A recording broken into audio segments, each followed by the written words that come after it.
Stop right there, sir. You can't board this plane."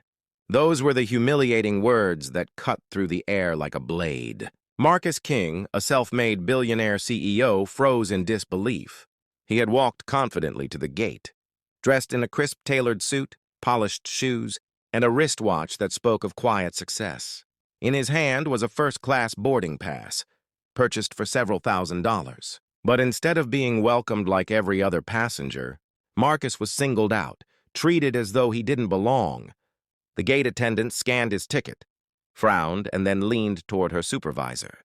Her lips moved quickly, almost nervously, and within seconds, 2 more employees appeared. Suddenly, Marcus found himself surrounded, not by admiration or respect, but by suspicion. "Sir," one of them said sharply, "this section is for first-class passengers only. Please step aside." Her tone wasn't professional, it was dripping with judgment. Marcus raised his eyebrow, calmly holding up his ticket. His deep voice carried authority as he asked, "And what does this look like to you?" The attendant glanced at it but refused to back down. "We'll need to verify this. Please wait." Meanwhile, other travelers walked past without issue. A man in sweatpants was welcomed with a smile. A woman in casual jeans was greeted politely. But Marcus, the one dressed most appropriately, the one who had paid for his place, was being blocked. Passengers nearby began to notice. Some whispered, shaking their heads in disbelief. Others pulled out their phones, recording what was clearly turning into a public humiliation.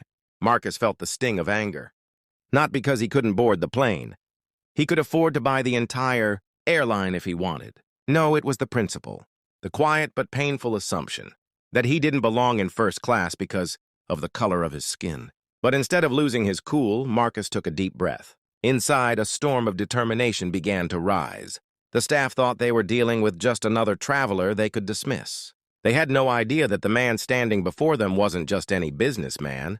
He was a CEO with power, influence, and connections at the very top of the travel industry. And with just one phone call, Marcus King was about to teach them and the entire airline a lesson they would never forget.